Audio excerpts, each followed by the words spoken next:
আসাদ আসাদ তুই নর হ্যাঁ দোয়ার খোলেন দি দোয়ার খোলেন দুয়ার খোলেন দুয়ার খোলেন আপনি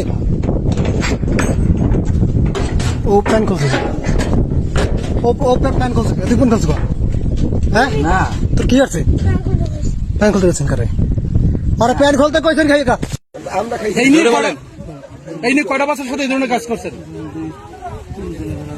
3 দিন করে লাগ করছেন? ভিডিও করছো পাঁচটা বলাই সেই তিনজনকে সব আপনার ছাত্র একটা বই দিন সব আপনার ছাত্র ইমান আছে বুঝলে মনোরঞ্জন কোন জায়গায়? জোরে কও জোরে কও লাথি মারবো জোরে কও শালার বসালা প্রেসিডেন্ট আবার বন্ধ